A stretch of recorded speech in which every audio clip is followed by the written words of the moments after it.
Am I on? Yeah, there we go. Good morning and welcome. Is this the first time for anybody to be here? Everyone? Oh, welcome. Yeah, okay. Great.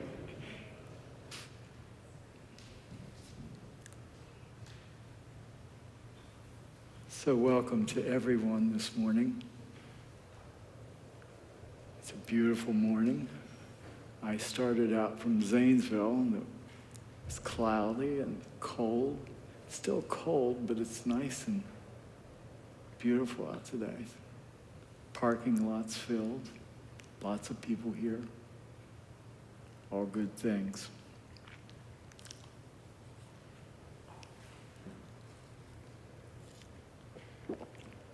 So the question that's before us, as soon as we come into practice or to listen to Dharma, is, why am I here? What's the point of my being here? We have all kinds of reasons for our coming here this morning. Everybody has slightly different. But the best motivation, the motivation that we want to try to cultivate is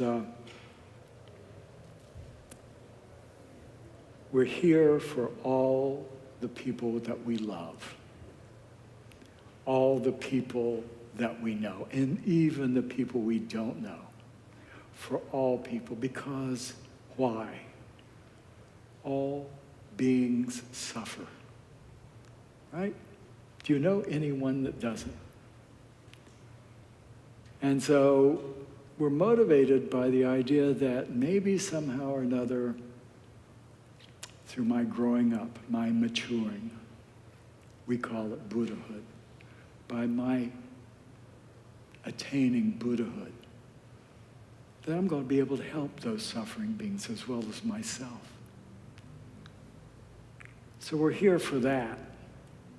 And we're going to do the refuge prayer. There's two different sheets that passed out, but this says refuge prayer.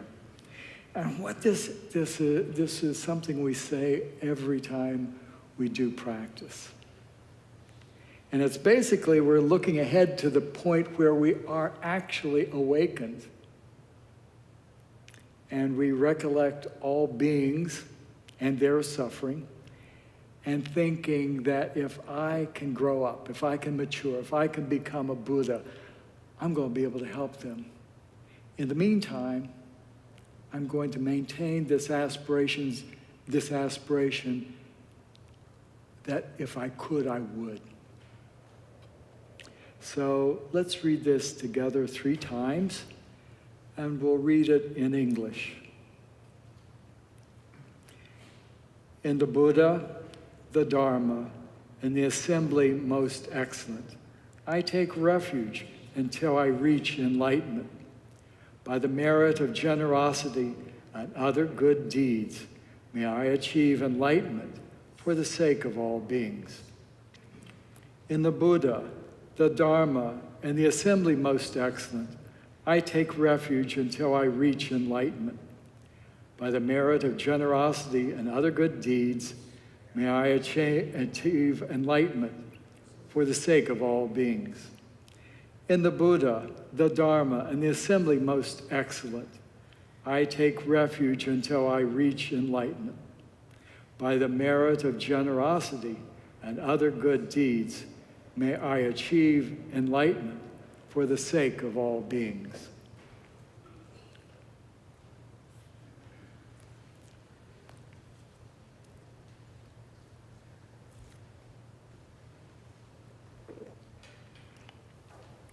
Next week, on Saturday, Lama Kathy is offering what is called the Bodhisattva vow.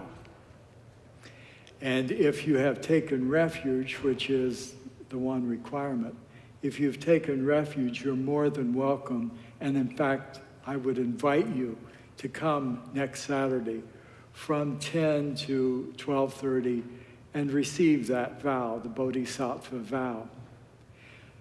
Today, what I'm going to talk about is about being a bodhisattva and what we call bodhicitta. This talk is going to be about bodhicitta. And we'll define what bodhicitta means in this talk itself. The teaching that I'm going to give today actually came from a fellow by the name of Ken Holmes. He's a great Tibetan teacher. I think he now resides in France. The teaching that I basically am modeling my teaching from, he gave about a year ago. His teaching took about an hour and a half, so I've pared this talk down a bit. According to, you know, those where you plug in how many words and then it says how long it's going to take. Well, I plugged this talk in terms of words of 3,800 words in my talk today. It should take me 15 minutes because I'm a slow talker. It might take me a little bit longer. But in any case, this talk is from Ken Holmes, and I pared it down a bit. I've asked Ken Holmes in the past if he minded my taking his words, and he said, no, of course, use them if you want. So you could sort of say, he's the ventriloquist and I'm the dummy giving the talk today. Any errors in this talk are mine, and any good things that you get out of the talk will be the result of Ken Holmes. So all the teachings surrounding Bodhisattva and the Bodhisattva vow are beautiful, so beautiful. And there are many, many talks and many, many teachings related to the Bodhisattva. And the Bodhisattva is sort of like the hero of the Mahayana vehicle. The person who says, however long it's going to take, I'm going to strive to become a Buddha. And I'm going to do that not just for myself, but for all suffering beings. So it's a very beautiful concept, this concept of the Bodhisattva, the hero, the warrior, that despite all the problems he or she may have, they're going to try to reach Buddhahood. Again, they're very warm-hearted teachings. They're not about some Dharma out there. They're not about some Buddha in some other realm. They're teachings about you and me, our hearts and our minds. So let's start out with the word bodhicitta and the people who become bodhisattvas. Bodhicitta in Sanskrit, that's what it is in Sanskrit. In Tibetan, it's Janchup. I'm not a great Tibetan scholar. I can barely read it, but Janchup is the word in Tibetan for bodhisattva. Bodhicitta. The word for bodhisattva in Tibetan is Janchup Simpa. So bodhisattva is also a Sanskrit word. So let's break this word up a bit. What does bodh, as in bodhicitta, what does that come from? Well, in Sanskrit, it's the same root as Buddha.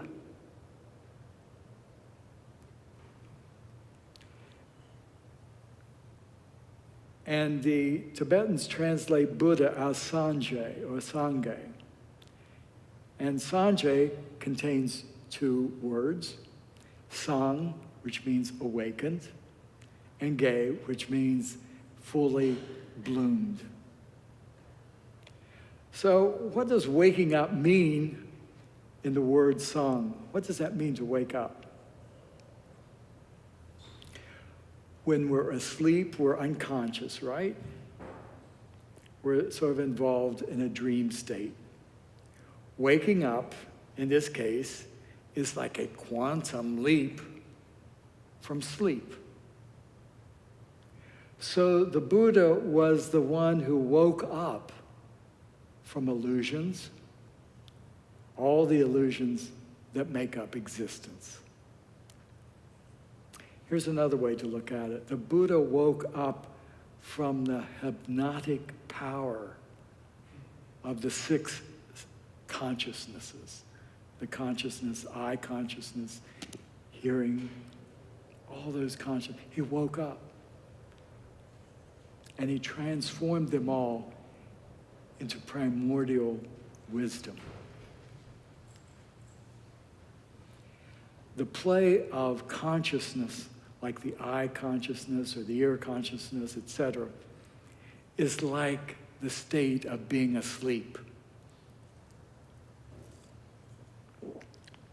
The Buddha woke up and saw how everybody else was asleep and in dreams. As an adolescent, I was in a Catholic seminary. There were about 80 of us, and we all slept in a dormitory together.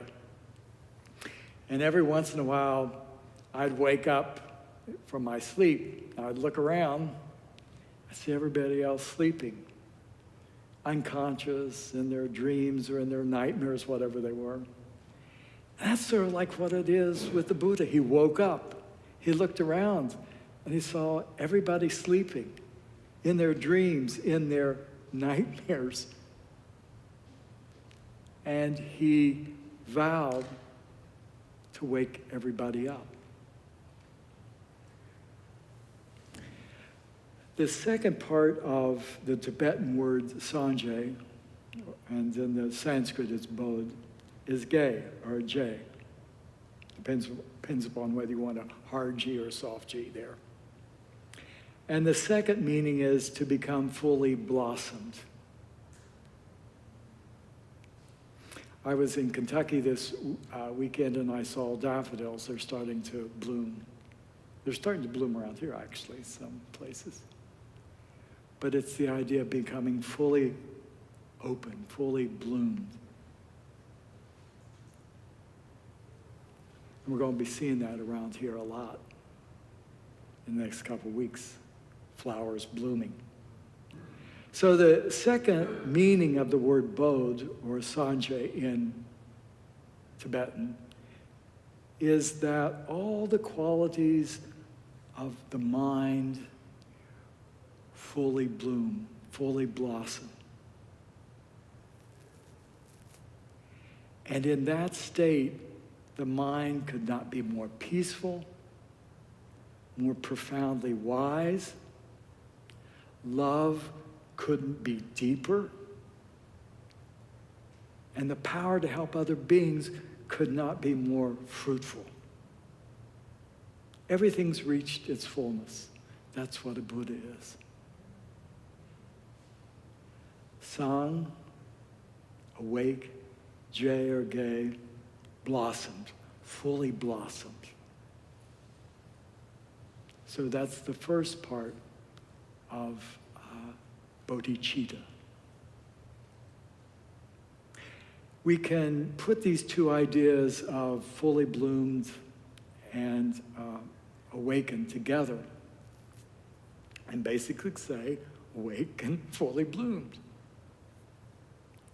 So we can, if we follow the example of the Buddha, we can break from illusion and find timeless wisdom. When we wake up, we see illusion for what it is, and we progress towards awakening. And we have fewer and fewer moments of illusion. And then wisdom can come in its fullness. So we've sort of teased out the meaning of bodh in bodhicitta. Now let's look at the Sanskrit word for the Sanskrit word chitta. What does that mean? It means heart or mind. So bodhicitta means the heart, mind of the Buddha. This understanding of bodhicitta is the basis for everything I'm going to talk about today. If you understand that, you'll get the talk. First of all, let's ask ourselves if we're practicing bodhicitta. Are we asking ourselves whether we're practicing the heart-mind of the Buddha? Is that truly what we want? Do we aspire to become Buddhas? That's why we're here. It's not impossible. It's hard, but it's not impossible. So, according to a sutra, there are two categories, you might say, for bodhicitta: relative and ultimate bodhicitta. If you get nothing else out of this talk today, I hope you come to understand those two concepts: relative bodhicitta and ultimate bodhicitta. Ultimate bodhicitta is bodhicitta as it is, the Buddha's heart. It's the Buddha's mind. It's the Buddha's mind as only the Buddha has it. Another way to look at it is that actually ultimate bodhicitta is what our innermost nature is. We call it Buddha nature. That's us. That's in us. That's our innermost nature.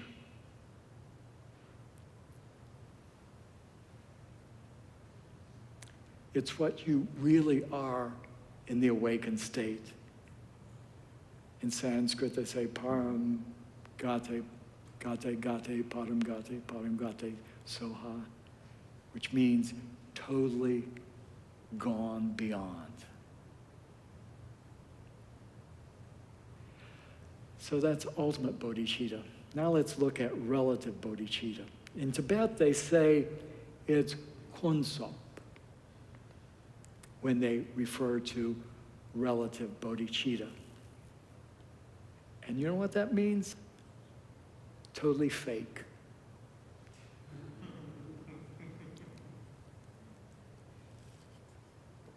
It's made up. It's constructed. Which sounds sort of harsh, doesn't it? I mean, to say something like that. But it means that right now we're asleep. We're deluded. And what it means is that through our Dharma practice, we're going from certain deluded concepts to less deluded concepts. That what we have in Dharma is made up, artificial, in relation to ultimate bodhicitta. It's artificial. It's made up. And it's fake, but only in relationship to what is ultimate. Does that make sense? Are you getting my point here? Okay. It's not to say that relative bodhicitta should not be honored or should be mistreated. No, it just means that it's not where we stop. We're going for Buddhahood. And we use various concepts in Dharma to help us get there.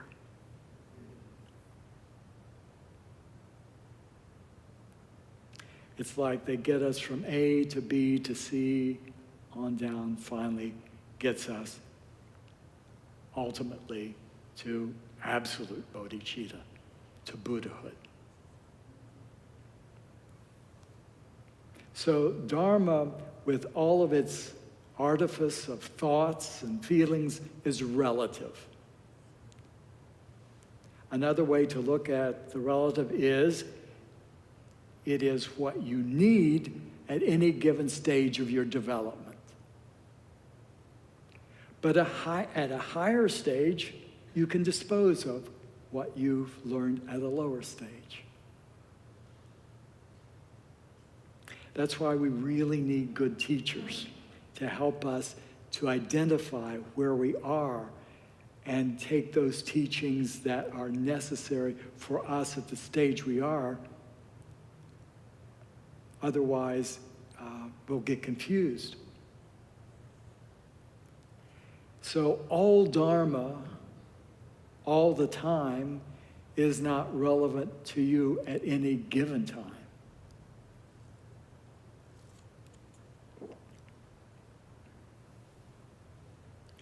As Ken says, it is like this: not all Dharma is good for everybody all the time. Buddha taught so much and for so long that he taught at different people at different stages of their development, for them at different stages of development. Eventually, this relative, or the word I used before, fake, all falls away and we get to the ultimate truth, which never changes, has never changed, and never will change. So until we get to the ultimate truth, we have a series of constructed dharmas. It's sometimes called expedient or convenient or practical for us right here, right now. So bodhicitta has two aspects, the ultimate and the relative. Ultimate is Buddha mind, and the relative is that journey that takes us to the Buddha mind.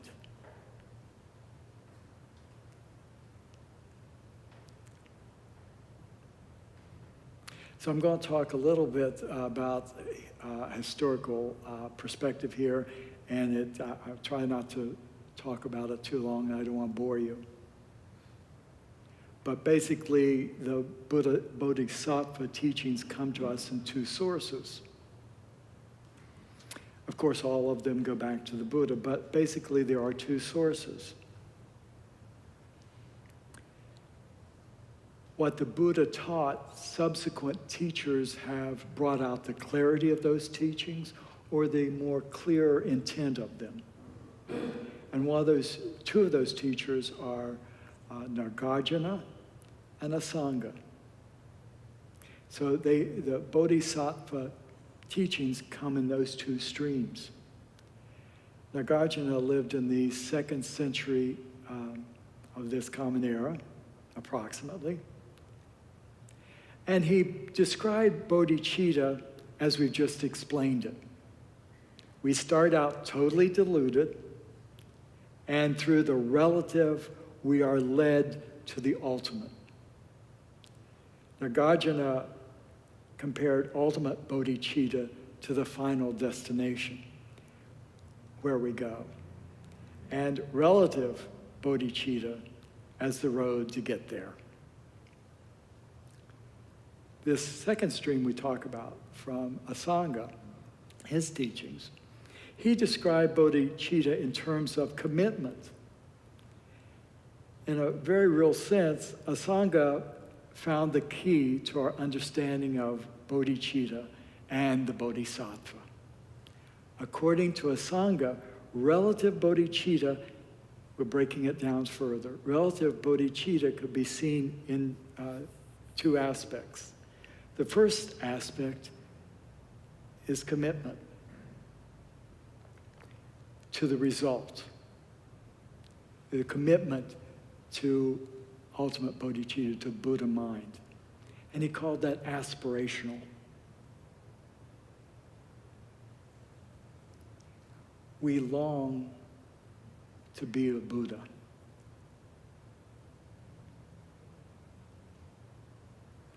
Some people discount aspiration as less important than practice. That we should practice, and that's the other part of Asanga's categorization. Practice bodhicitta and aspirational bodhicitta. And some people say, well, aspiration, what's the big deal about that? We want to get to practice.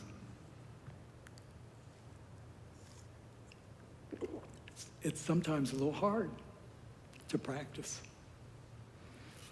I'll give you an example of what we're talking about when we're talking about aspiration, how important it can be before we get to actual practice.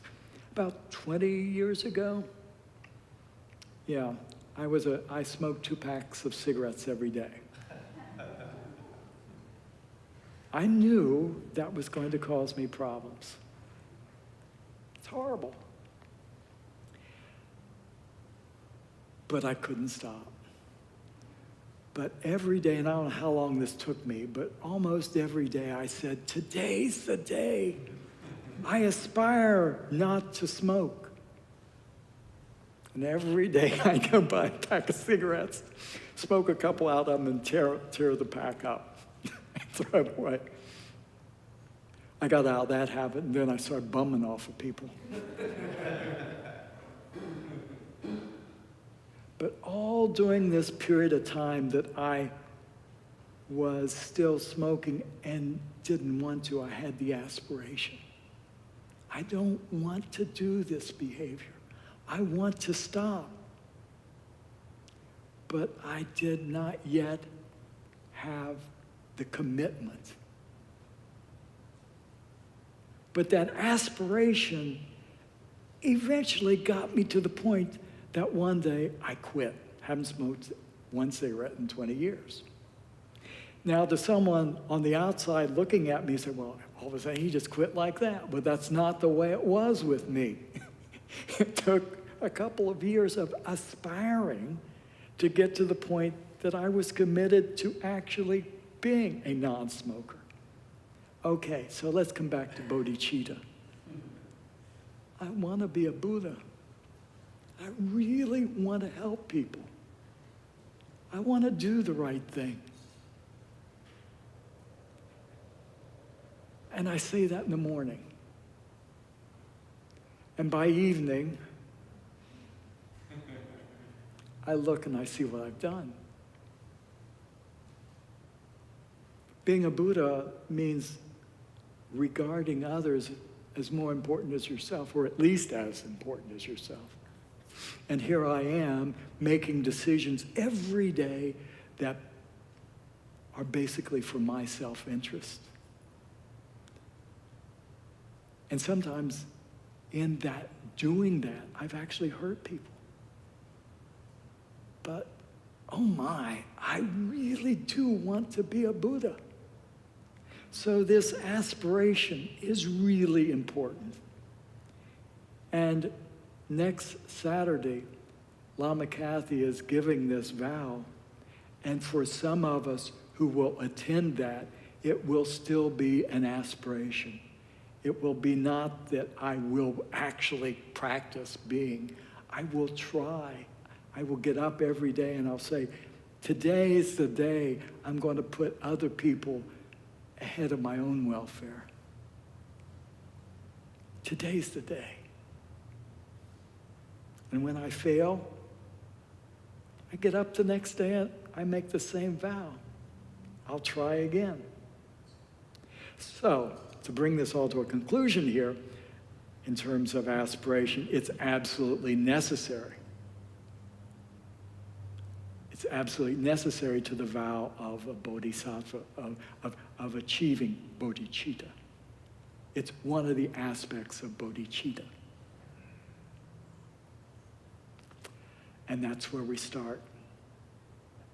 But it's not enough, obviously. In my case, simply wanting doesn't get it. So the real practice of bodhicitta comes when we actually can make the full commitment of doing it. So we have to do what needs to be done to get there. Wishing won't do the job. Gampopa in Ornament of Liberation, which is a book almost every beginner reads, and I strongly recommend it for everyone. And you can go back to it, circle around back to it, no matter how long you've practiced. Anyway, in the book Ornament of Liberation, he said, if you thought you could just one day wake up and think you will be a Buddha, it won't happen. There's a path and a lot of work that goes along with reaching it. So we have to have a commitment to the path of liberation, and that's called practice bodhicitta. Dedication to what needs to be done. Then the wish actually becomes a reality. So Asanga, which is that second tradition, emphasizes aspiration and then practice. So there is the reality of Buddha mind, and there is also the striving for that goal. Striving to dissolve all of our delusions, which keep us from the stages of the path step by step.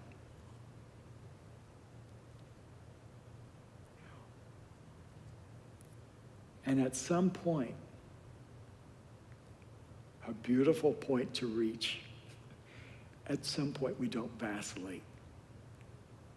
You know, when I was trying to quit, I made this commitment, I made this aspiration, and I would vacillate and go back. But at some point, beautiful point, I stopped vacillating. I'm going to do this. And there is a stage in our path where we no longer vacillate. I'm going to do this. I'm committed to this. Gampopa compared that kind of bodhicitta to gold.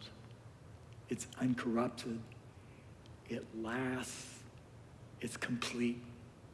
So we can strive for that day where we don't vacillate. There's no question about it. When I get up today, my thoughts are for the welfare of all beings. And I will do that decisively in this life and all future lives. I'm going to strive for Buddhahood.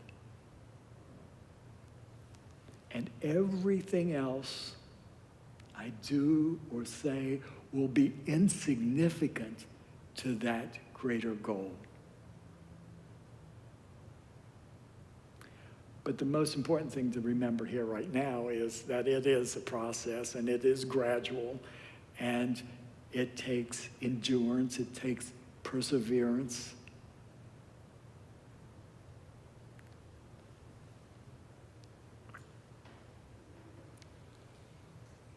And it won't come overnight. So let's go back to ultimate bodhicitta. Let's circle around back to ultimate bodhicitta. We said that's the Buddha's mind. That's our nature, our innermost nature. And there's all kinds of beautiful teachings that you can read about. They're down in the library. There's Dzogchen and Mahamudra teachings, the highest teachings within our lineage. They're beautiful, absolutely beautiful.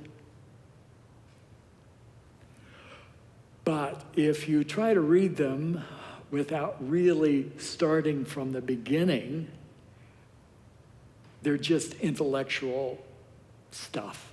They won't mean too much to you. They're pretty, but they won't mean a lot to you. We have to begin at the beginning. And where is the beginning of bodhicitta? Love. That's how we reach the Buddha's heart and mind. First, it begins with love. The journey begins with love. And if we're on this path, love grows to fill every day, all day long. Isn't that worth striving for? To think that we could fill our days with love all day long? I mean, let's be honest here. Coming here this morning, how many less than lovely thoughts did you have? And how many will you have before the end of the day? Traffic jumping out in front of you. That can cause you to be upset too, yeah. All kinds of thoughts can arise that are less than lovely. But to hold out this vision, this Bodhisattva vision of our lives being full of love from the beginning of the day to the end, and even in our sleep. So without love, we get lost in a lot of intellectual dharma, and there's a lot of that around. And that's a big obstacle to your actual growth. Remember, bodhicitta means the heart and the mind of the Buddha. If I were to say to you, who are you? You would say, I'm me. I doubt if you would say, I'm me. You would say, I'm me, it's your heart. The Buddha's path begins with love, not a lot of head stuff. We're not waking up to some sort of concept, but to the mind and heart of the Buddha. We're waking up our hearts. So we have to understand the importance not only of ultimate bodhicitta, but relative bodhicitta, even knowing that it's constructed and it's artificial.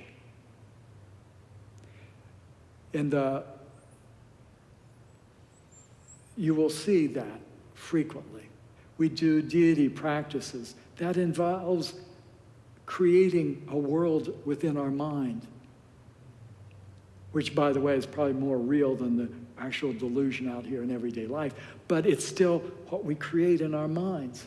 And we use that to gain a higher understanding of ultimate bodhicitta. So let's circle back again to ultimate bodhicitta. And again, as I said, there are all kinds of beautiful words about that. But it's really indescribable. Buddha mind, Buddhahood is indescribable. So why am I even talking about it? If it's indescribable, why would I even talk about it? What's the point of thinking about it?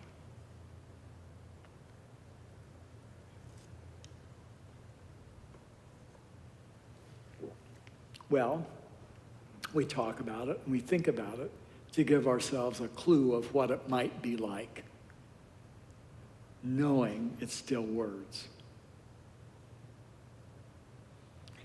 Gampopa, who is our lineage master, he describes ultimate bodhicitta in this way. He says, it's vivid clarity that transcends the world.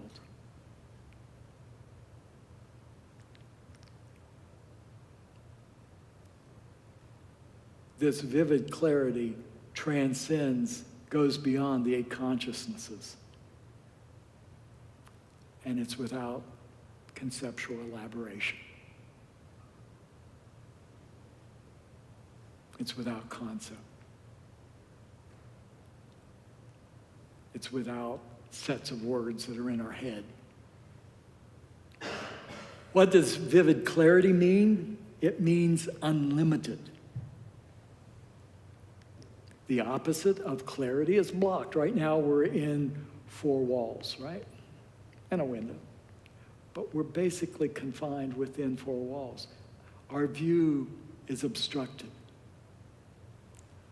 Ultimate bodhicitta, the walls fall. We see clearly what is. Not our delusion, but what is. That's Buddha mind. Ultimate bodhicitta, what is within us, has nothing limiting. It has no walls. Nothing that limits love, nothing that will limit wisdom, nothing that limits. It's clear, it's free, it's not about duality, that versus this. It's our Buddha nature. It's Buddha mind that is self-aware. It's unpolluted. And here's the point. No matter what has happened in our history, whatever good or bad, particularly bad that we've done, will not destroy that clarity. It is there in us. So don't worry. The worst thing you have ever done or ever will do will not destroy that Buddha nature, that ultimate bodhicitta that is within you. As Gampopa says, all the fires that have ever burnt cannot damage it. Our Buddha heart, with all of its love, peace, and its power, has never been damaged.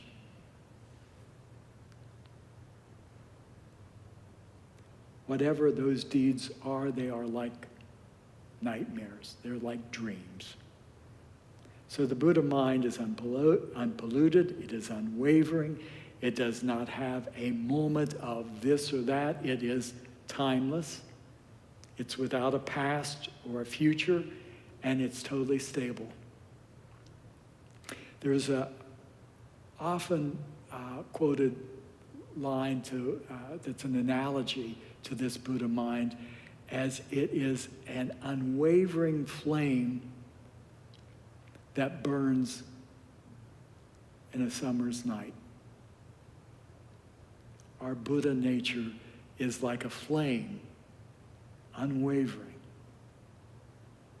that burns in a summer's night.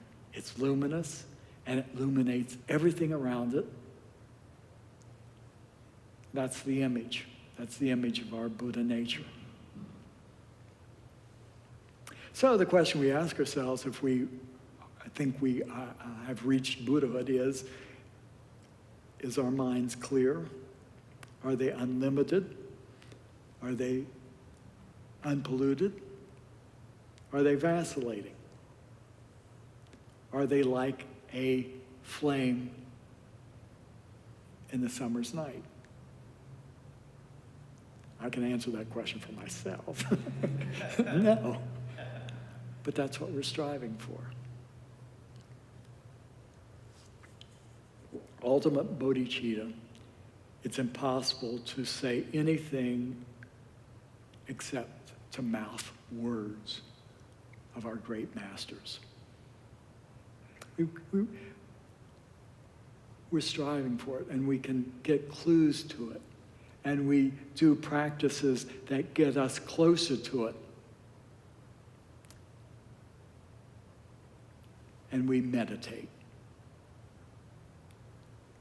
And when you're ready, you do Mahamudra meditation. And we do that under a teacher's guide. So it's sort of like ultimate bodhicitta is the citadel, the fortress on the hill. And relative bodhicitta is the path we take to get there.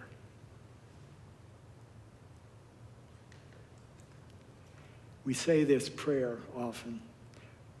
Bodhicitta is precious. Those to whom it has not arisen, may it arise. Those in whom it has arisen, may it never deteriorate, but grow stronger and stronger. So relative bodhicitta, which is part of the vow we take when we take it, and again, I encourage you all to come next Saturday at 10 o'clock. Relative bodhicitta is about commitment. It's not saying that at this moment I've reached perfection. It means I want it. I want to go there.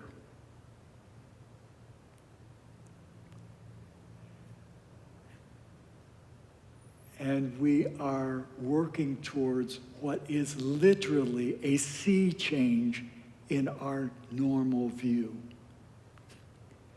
When I wake up in the morning, what am I thinking about? Me, mine, I, what am I going to do? Blah, blah, blah, blah. All these fixations that I have and the misery that causes me and other people. With the Bodhisattva vow, we want to take a 180-degree turn to start saying, oh, there are really people out here. So what causes this vow to arise? Or what is it that creates this desire to reach Buddhahood?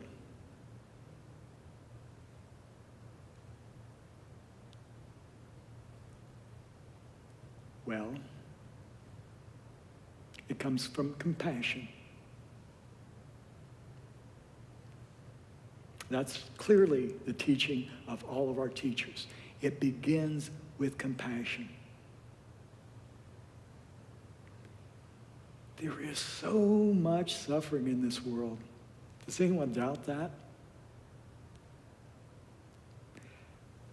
And if we're honest, there's so much suffering in our own lives. Think of your friends, your neighbors, your family. They all suffer. We could reflect on this for a long time. And the really sad thing about all of this suffering is most of it's needless. It doesn't have to be that way. So this suffering moves us to compassion. We become aware of people's suffering. So you might say it really begins with awareness. We become aware, we look around, we see it. We see the suffering. That moves us to compassion. And where does this compassion come from? It comes from love. The love for other people. I want you to be okay. I want you to feel safe. I want you to be happy. I love you. I want to do whatever I can to help you. Here's the complication. You're complicated. I'm complicated. I can't help you right now in the way I would want. So it's much more complicated.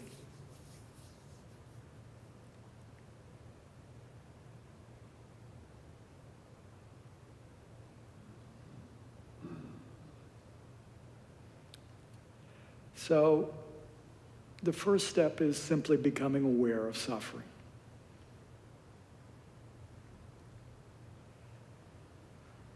Then we develop compassion, and that comes from love.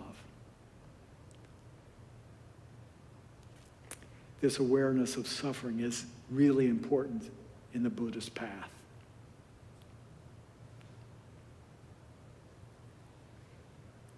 And it challenges our self-fixation.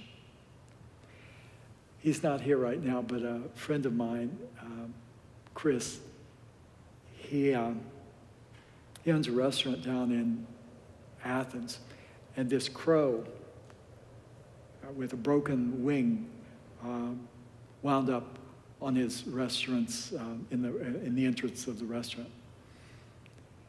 And he called me and he said, "Lama Tom, what do I do with this crow? It's got a broken wing and it's interfering with the traffic between people coming in to get to come into the restaurant. What do I do? It's a distraction. What do I do?" And he was advised, to put it to, to bring it in to put it to sleep. And I said, "Well, I don't know what you do with it, but whatever you do, be mindful." And Chris is a very mindful person. He said, "Well, I can't kill it." And eventually, the customers sort of took this bird under their concern, and so they brought it out, French fries. And so it's like it's sticking around. And my point is, a lot of people wouldn't be as mindful of a creature like that. And that's a sign of growth, the fact that Chris looked and said, "This animal, this bird is suffering. What do I do? What can I do?" And he decided, there's nothing I can do. But in not doing anything, actually, other people helped.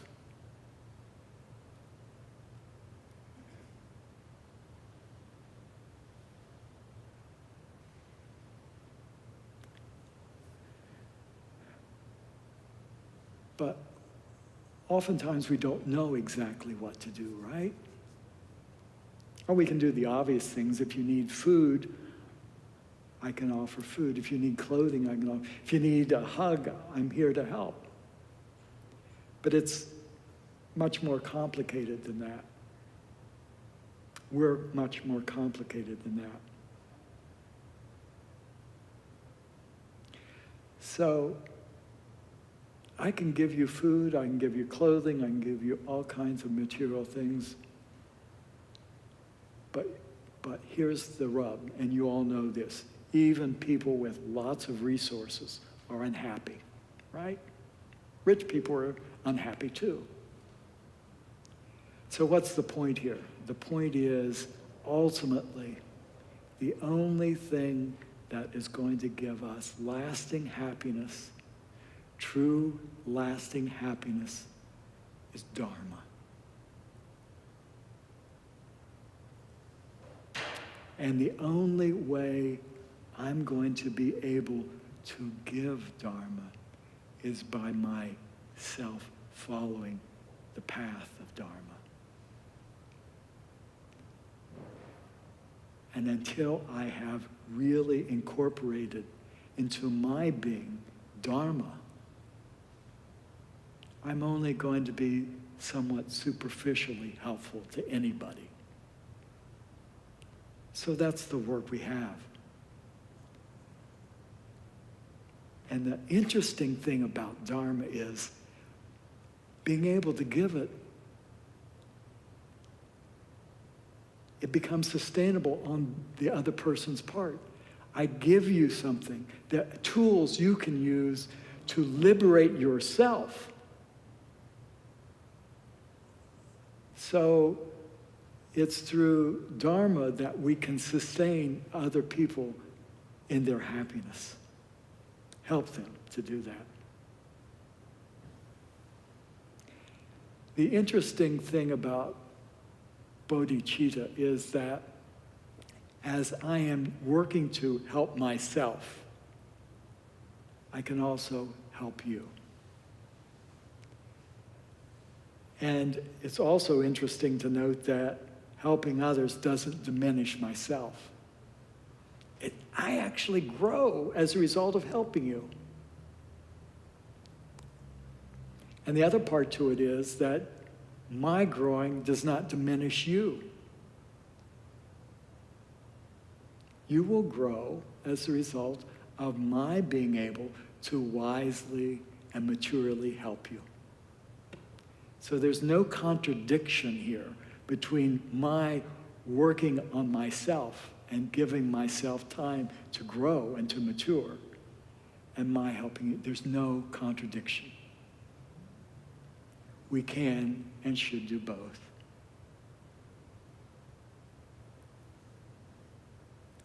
But the only way we're ever going to help one another is to make the commitment. First of all, aspire for the Buddha mind, and then fully commit to the Bodhisattva path.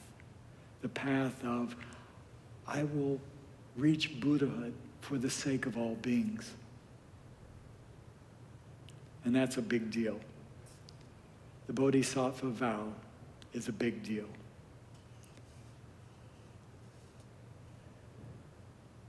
And right now, perhaps the most we can do is, because we carry a lot of baggage, maybe the best thing we can do is aspire to it. And you can take the vow based upon your aspiration. And know that little by little, if you persist, you'll grow. I guarantee it. I guarantee you that if you take the vow with the aspiration to grow and then eventually make that commitment, you will develop the heart and the mind of the Buddha.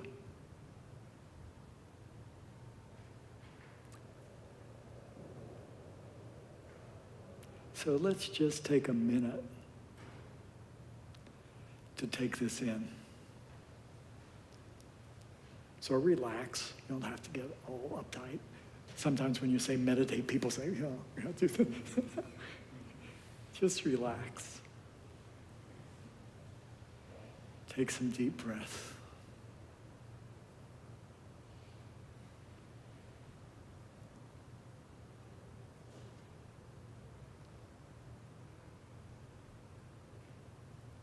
And our desire, our aspiration, is to develop that mind that's like the unwavering candle flame on a summer's night.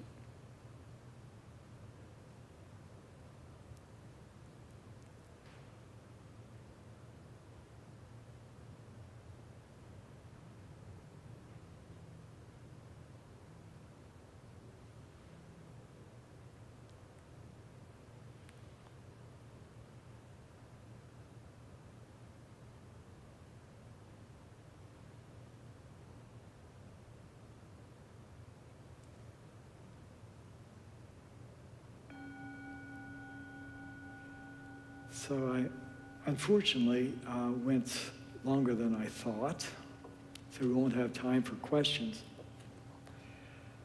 But let's take out, it's called Opening Prayer of Aspiration. We're actually going to close with this prayer. Prayer of Aspiration. And we'll say it in English. And we'll just say it once. Does everyone have it? Okay. May all sentient beings gain happiness and the cause of happiness. May they be free from suffering and the cause of suffering. May they never be cut off from the highest bliss, which is devoid of suffering. May they come to rest in the great impartiality, which is free of attachment and aversion. And finally, let's do the dedication prayer on the flip side. So, by this merit, May all attain omniscience. May it defeat the enemy wrongdoing. From the stormy waves of birth, old age, sickness, and death, from the ocean of samsara, may I free all beings. So my hope is that you take seriously the possibility you can develop the Buddha's mind and heart. My hope is that we all make that aspiration, willing to take the journey. And in the meantime, aspire. So my hope is maybe like your homework for the next week. Make the aspiration that today I'm going to do my best to put the welfare of others at least as important as my own. Make the aspiration. Don't worry about whether you can accomplish it, but just note that. And then during the day, when something selfish comes up and you do something selfish, simply note that. Don't beat yourself up, just notice it. And sort of say to yourself, well, maybe the next time, maybe I can do better. Aspire to the Buddha's mind and heart. Thank you all for listening. May you have a great week, and hope to see you next Saturday at 10. Thank you.